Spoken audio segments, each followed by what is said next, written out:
चंदा बहुत खुश थी कि उसे भी कोई चाहने वाला मिल गया है। किन्नरों की ज़िंदगी में ऐसा कम ही होता है। किन्नरों के ऊपर पैसे फेंकने वाले तो बहुत होते हैं, मगर उनके ऊपर कोई अपना दिल फेंक दे, ऐसा कभी देखा नहीं। राजेश एक ऑटो रिक्शा ड्राइवर था। चंदा रात के 10 बजे सहेलियों के साथ सड़क पर खड़ी थी। राजेश भी वहीं पास में खड़ा था। उससे चंदा का खुला हुआ कंधा देखा नहीं जा रहा था। वह गजब की खूबसूरत दिख रही थी। चंदा अपनी सहेलियों से हंस हंस कर बातें कर रही थी। कुछ बातें राजेश के कानों में भी पड़ रही थी, मगर पता नहीं क्यों राजेश उन बातों को सुनना नहीं चाह रहा था। उसकी आंखों में इस वक्त चंदा का गोरा कंधा घुसा हुआ था। स्ट्रीट लाइट की रोशनी में चंदा की ड्रेस रह रहकर चमक जाती थी। उसकी ड्रेस पर ढेर सारे सितारे लगे हुए थे। चंदा ने अपने बालों को खुला छोड़ रखा था। वह बार बार अपने बालों को कंधे के पीछे करती और कभी कभी अपनी छाती की ओर कर उंगलियों से अपनी लटों के साथ खेलती। राजेश को पता नहीं था कि उसके ऑटो में कौन जाने वाला है, मगर वह पूरे मन से यही चाह रहा था कि चंदा उसकी सवारी बन जाए। वैसा ही हुआ। चंदा हंसती हुई राजेश के ऑटो रिक्शे में बैठ गई। राजेश ने पहली ही नज़र में उसे अपना दिल दे दिया था, एक लड़की समझकर। लेकिन जब उसे पता चला कि चंदा एक किन्नर है, तब भी वह उसकी खूबसूरती के आगे सब कुछ भूल गया। बहुत खूबसूरत लग रही हो, राजेश ने ऑटो रिक्शे के साइड मिरर में देखकर चंदा से कहा। यह सुनकर चंदा हंस दी और बोली, ऐसे मत देख पगले, प्यार हो जाएगा। चंदा ने राजेश की हंसी उड़ाई, मगर उसे नहीं पता था कि राजेश सच कह रहा है। वह तो पहले ही फंस चुका था उसके हुस्न के जाल में। चंदा ने देखा कि राजेश ने उसकी बात का जवाब नहीं दिया, मगर बीच बीच में वह उसे देख जरूर रहा था। चंदा ने महसूस किया कि राजेश एक सीधा साधा लड़का है। उसकी नज़र में फूहड़पन नहीं था। वह उसे ऐसे देख रहा था जैसे कोई एक खूबसूरत लड़की को देखता है। चंदा ने अपने मन में कुछ सोचा कि तभी होटल आ गया। ऑटो रिक्शे से उतरकर चंदा ने राजेश को पैसे दिए। राजेश ने देखा भी नहीं कि उसने कितने पैसे दिए हैं। उसने एक हाथ में पैसे पकड़े और चंदा को देखता रहा। उसे चंदा को कुछ पैसे वापस करने थे। चंदा इंतजार कर रही थी, मगर उसने देखा कि राजेश उदास लग रहा है। चंदा समझ गई, कल 10 बजे वहीं आ जाना जहां से आज मुझे बैठाया है। इतना कहकर चंदा मुस्कुराते हुए होटल के अंदर चली गई। यह सुनकर राजेश खुश हुआ कि चंदा ने उसे कल भी बुलाया है। अगले दिन ठीक 10 बजे राजेश उसी नुक्कड़ पर पहुंच गया जहां से चंदा उसके ऑटो रिक्शे में बैठी थी। चलो, यह सुनकर राजेश चौंक गया। उसने पीछे मुड़कर देखा तो चंदा उसके ऑटो रिक्शे में बैठ चुकी थी। किधर से आई तुम? मैं तो सामने देख रहा था। राजेश थोड़ा खुल सा गया था आज। फिर उसने ऑटो रिक्शा स्टार्ट किया और साइड मिरर से उसे देखने लगा। आज चंदा ने बैंगनी रंग की ड्रेस पहनी हुई थी, वैसी ही मादक ड्रेस जिसे देखते ही नशा चढ़ जाए। वह छोटे से आईने में अपने मेकअप को देख रही थी।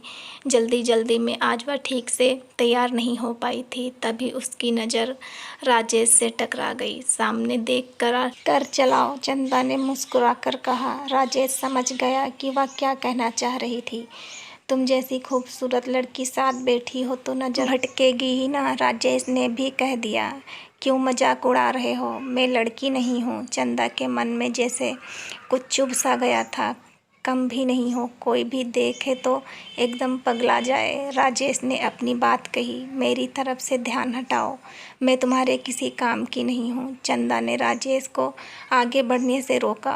तुम इतनी खूबसूरत हो कि मैं तुम्हारे लिए ज़िंदगी भर ऑटो रिक्शा चला सकता हूँ, राजेश बोला। तो चंदा हंस दी। राजेश ने उसके मन को छू लिया था।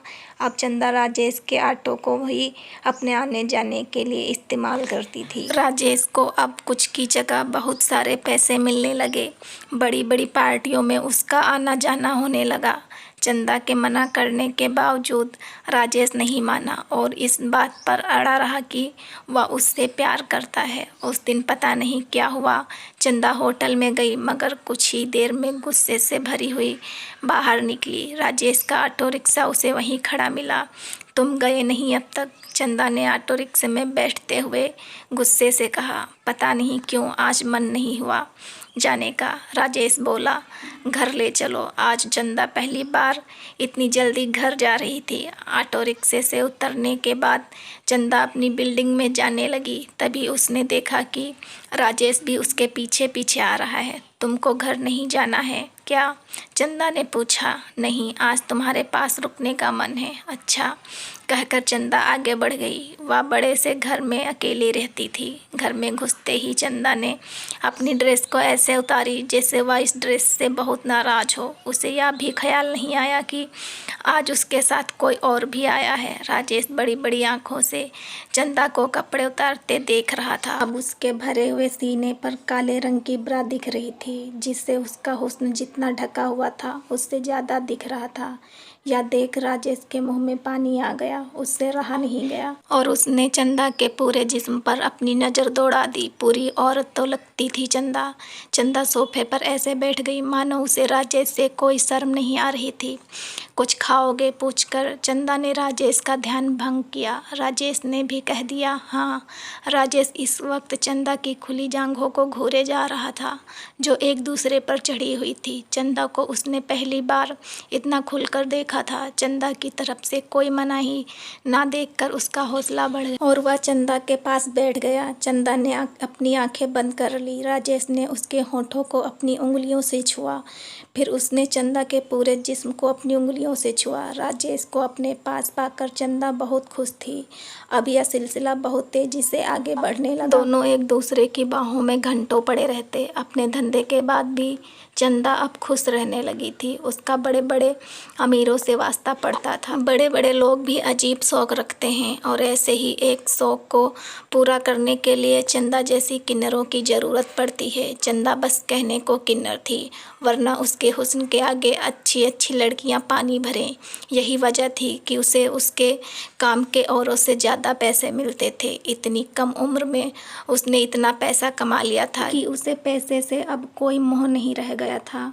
मगर जब चंदा पूरी तरह से राजेश के प्यार में गिरफ्तार हो गई, तब राजेश के मन में लालच आ गया।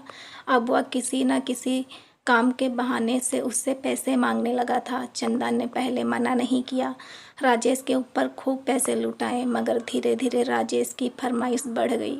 चंदा ने बहुत समझाया, मगर राजेश को बात समझ नहीं आई। आखिर में चंदा ने साफ साफ कह दिया कि अब वह पैसे नहीं दे सकती। मगर तब तक राजेश के मन में शैतान आ चुका था। चंदा के पास बहुत पैसा था और राजेश उसके सारे भेद जान चुका था। राजेश ने पूरी योजना बनाई और एक दिन चंदा के पास पहुंचा और कहा कि उसे उसकी बात समझ में आ गई है। चंदा बहुत खुश हुई।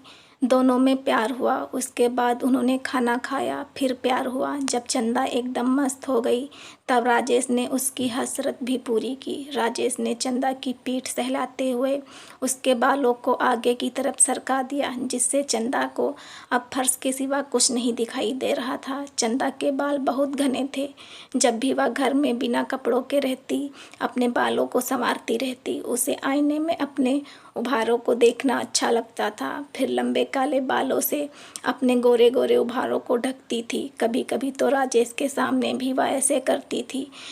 क्या करती, प्यार में पड़ गई थी ना। चंदा के शरीर में बस एक ही कमी थी कि वह औरत होकर भी औरत नहीं थी। वह राजेश को एक औरत का सुख देना चाहती थी। राजेश ने चंदा को महसूस नहीं होने दिया था कि वह एक किन्नर है। वह उसे एक लड़की की ही नज़र से देखता था। चंदा अब उसके सामने पूरी कोशिश करती कि एक लड़की ही दिखे। कपड़े भी उसने शरीफ लड़कियों वाले खरीद लिए थे। जब वह राजेश के साथ बाहर निकलती तो सब देखते रह जाते। चंदा ने राजेश को अपना पति ही मान लिया था और उसे खुश रखने की भरपूर कोशिश करती थी। आज भी चंदा बहुत खुश थी कि राजेश ने उसकी बात मान ली है। पैसे की उसके पास कोई कमी नहीं थी।